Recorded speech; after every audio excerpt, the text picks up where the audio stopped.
नीति वचन 6 अध्याय। हे मेरे पुत्र, यदि तू अपने पड़ोसी का उत्तरदायी हुआ हो अथवा परदेशी के लिए हाथ पर हाथ मारकर उत्तरदायी हुआ हो, तो तू अपने ही मुंह के वचनों से फंसा और अपने ही मुंह की बातों से पकड़ा गया।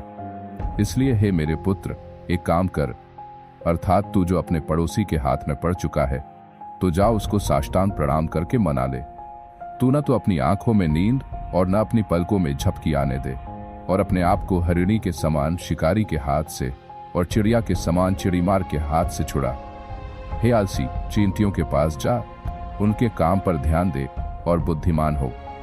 उनके न तो कोई न्यायी होता है, न प्रधान, और न प्रभुता करने वाला, तो भी वे अपना आहार धूपकाल में संचय करती हैं और कटनी के समय अपनी भोजन वस्तु बटोरती हैं। हे आलसी, तू कब तक सोता रहेगा? तेरी नींद कब टूटेगी? कुछ और सो लेना, थोड़ी सी नींद, एक और झपकी, थोड़ा और छाती पर हाथ रखे लेटे रहना। तब तेरा कंगालपन राह के लुटेरे के समान और तेरी घटी हथियार बंद के समान आ पड़ेगी। ओछे और अनर्थकारी को देखो, वह टेढ़ी टेढ़ी बातें बकता फिरता है। वह नयन से सैन और पांव से इशारा और अपनी अंगुलियों से संकेत करता है। उसके मन में उलट फेर की बातें रहती। वह लगातार बुराई करता है और झगड़ा रगड़ा उत्पन्न करता है। इस कारण उस पर विपत्ति अचानक आ पड़ेगी। वह पल भर में ऐसा नष्ट हो जाएगा कि बचने का कोई उपाय न रहेगा।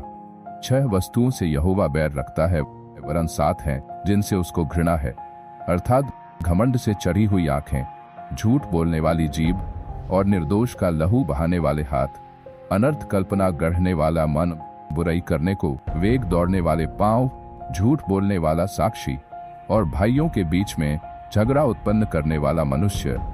हे मेरे पुत्र, मेरी आज्ञा को मान और अपनी माता की शिक्षा को न तज। इनको अपने हृदय में सदा गांठ बांधे रख और अपने गले का हार बना ले।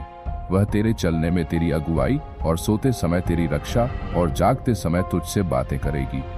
आज्ञा तो दीपक है और शिक्षा ज्योति, और सिखाने वाले की डांट जीवन का मार्ग है, ताकि तुझको बुरी स्त्री से बचाए और पराई स्त्री की चिकनी चुपड़ी बातों से बचाए।